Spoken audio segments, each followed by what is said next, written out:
जी हाँ मित्रों, कानपुरिया खबर मौजूद है। आज यूपी कानपुर देहात कस्बा अकबरपुर कानपुर देहात जिले में लगातार शिक्षकों का विरोध प्रदर्शन जारी है।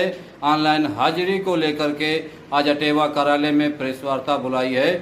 देखते हैं क्या इनके विचार और क्या इनका प्रोग्राम है आगे के आंदोलन की रणनीति का।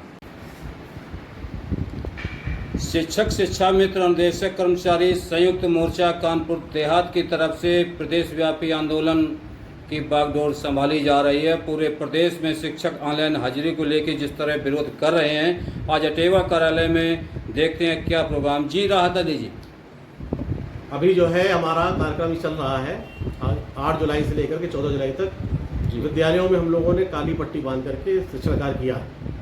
प्रांतीय नेतृत्व के निर्देश पे दिनांक 15 जुलाई 2024 को जिलाधिकारी माध्यम से मुख्यमंत्री महोदय को ज्ञापन का प्रेषण किया जाना है और अपने दर्द को उन तक पहुंचाना है। जी, और आपके साथ जो मौजूद हैं हमारे भाई गौरव जी हैं यहाँ पर, और प्रदीप कुमार जी हैं, और अखिलेश चंद जी हैं, और ये सभी जो है हमारे संगठनों के पदाधिकारी और इस मोर्चे में साथी हैं। और कौन साथी पदाधिकारी जो यहाँ मौजूद नहीं आपके साथ हैं, उनका भी नाम ले लें। और अशोक सिंह राजावत जी हमारे जो है वो संयोजक हैं इस मोर्चे के, और लाल बहादुर सिंह प्राथमिक शिक्षक संघ जिलाध्यक्ष है। इस तरह से 14 संगठन एक बैनर तले एक साथ विरोध प्रदर्शन में साथ में है। राहत अली जी, मेन जो समस्या है, शिक्षण कार्य पुरातन काल से चला आया है। गुरु का बहुत महत्वपूर्ण स्थान होता था, टीचर का, और आज क्या समस्या आ गई, जरा उस पर प्रकाश डालें।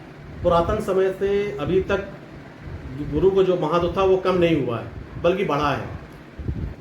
बस समस्या ये है कि हमको जो गैर शैक्षणिक कार्य दिए जाते हैं, हमारी ऊर्जा वहाँ पर लग जाती है, और अगर हम लोग अपने कर्तव्य दायित्व को सही ढंग से नहीं निभा रहे हैं तो इस समय आप ये खुद देखें कि यूपी बोर्ड की जो परीक्षाएं हो रही हैं उसमें लगभग 95% रिजल्ट हमारे बच्चे दे रहे हैं, और हम 95% और 57% तक रिजल्ट दे रहे हैं वो हमारे ही बच्चे हैं जो हमारे परिषदीय विद्यालयों से जाकर के माध्यमिक विद्यालयों में पढ़ करके और इस रिजल्ट को और यूपी बोर्ड की परीक्षाओं को सुशोभित कर रहे हैं। और कुछ आपको प्रदीप जी? जी, बहुत बहुत धन्यवाद है राम नरेश जी। आप अपने कानपुरिया चैनल में हमारे शिक्षक कर्मचारियों के इस आंदोलन को अपने यूट्यूब चैनल के माध्यम से पूरे देश और दुनिया तक पहुंचाने का काम कर रहे हैं। इसके लिए आप धन्यवाद के पात्र हैं। जैसा कि आपको बताएं कि 8 जुलाई से उत्तर प्रदेश में परिषदीय विद्यालयों में जो हमारे शिक्षक और अनुदेशक और शिक्षा मित्र हैं उनके लिए ऑनलाइन हाजिरी का प्रावधान किया है। प्रदीप जी, एक समस्या ये आ रही है कि दुनिया हाईटेक हो रही है, ऑनलाइन सिस्टम की ओर बढ़ रही है, फिर ऐसी क्या समस्या आ गई कि इस ऑनलाइन हाजिरी को लेकर शिक्षकों को इतना पढ़े लिखे होने के बाद आंदोलन की ओर रुख करना पड़ा? तो निश्चित रूप से ऑनलाइन हाजिरी और शिक्षा व्यवस्था के बीच ऐसी कुछ और भी समस्याएं होंगी जिसको लेके शिक्षक परेशान हैं। उन परेशानियों पे थोड़ा जी बिल्कुल, आपने बहुत वाजिब सवाल उठाया है। मैं आपको ये बता दूं कि हमारा एक भी शिक्षक ऑनलाइन हाजिरी के विरोध में नहीं, वो ये चाहता है कि इस व्यवस्था को लागू होने से पहले जो धरातल पर हमारी कठिनाइयां हैं उनको देखा जाए, समझा जाए, सुना जाए। क्योंकि जो अधिकारी इस तरीके के आदेश निकाल रहे हैं गैर व्यवहारिक, वो एसी कमरों में बैठकर पूरे प्रदेश के भौगोलिक परिस्थितियों को समझे बिना मनमाने तरीके से आदेश कर रहे हैं।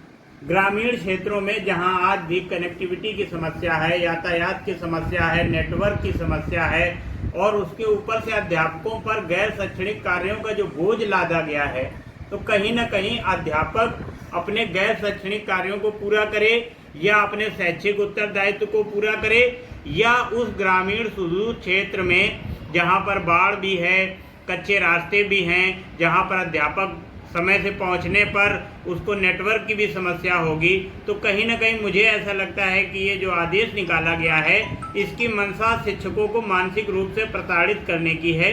और लगातार पिछले 2-3 सालों से जिस तरीके से मनमाने पूर्ण आदेश आ रहे हैं, तो कहीं ना कहीं एक बहुत बड़ी साजिश नज़र आती है कि कहीं ना कहीं इन सरकारी विद्यालयों के शिक्षकों को निजीकरण की ओर ढकेला जाएगा।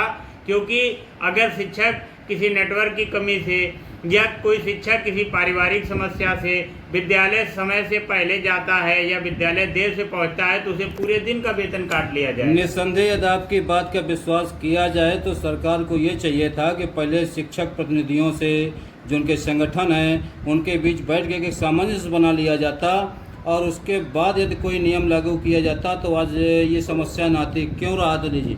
बिल्कुल आपकी बात सही है कि अगर हमारे शिक्षक प्रतिनिधियों से वहाँ बात की जाती तो जो भी समस्याएं थी वो अवगत कराई थी, उनका शार्ट आउट होता और एक ये व्यवस्था अच्छी तरह से लागू की जा सकती थी।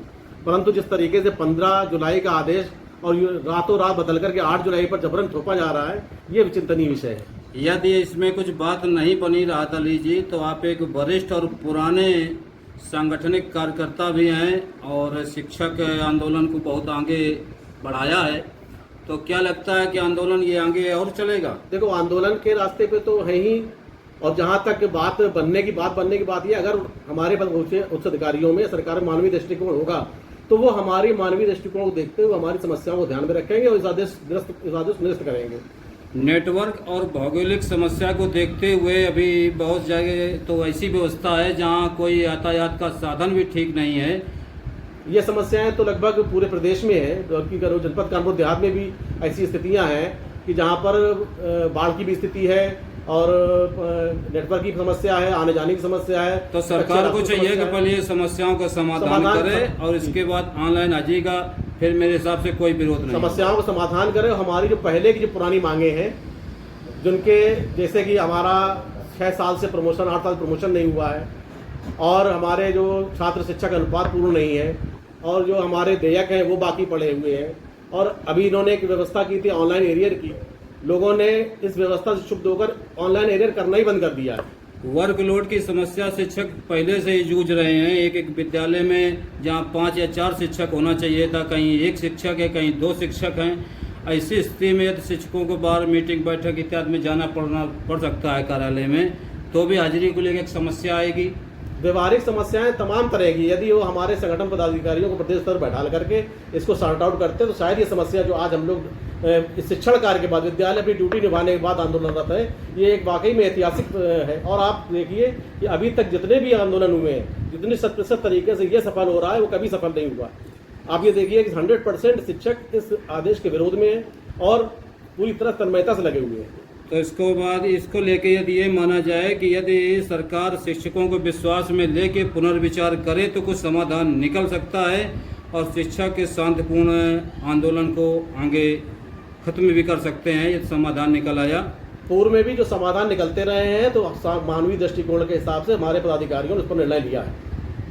क्या उम्मीद है सरकार को सोचेगी इस पे? सरकार से हम हैं, हम सरकार से सोचेगी, जरूर सोचेगी। मानवीय दृष्टिकोण उसमें है, अब कहाँ भी गतिरोध है उस गतिरोध को खत्म करेंगे। चलिए, शुभकामनाएं। उम्मीद करते हैं कि ये गतिरोध खत्म होना चाहिए। शिक्षक पहले से ही समस्याओं से जूझ रहे हैं, तो उनकी समस्याएं खत्म हो जाएं तो शिक्षक भी अपने सिस्टम पे वापस आ जाएंगे और आना भी चाहिए, क्योंकि अब सत्र चालू हुआ है दोबारा। अगर ये आंदोलन की राह पे चला गया तो सबसे बड़ा नुकसान शिक्षा का होगा। इसका दोष भी शिक्षकों को ही दिया जाएगा, लेकिन मूल में क्या समस्याएं हैं इस पर भी नेताओं, जनप्रतिनिधियों और सरकार को सोचना चाहिए।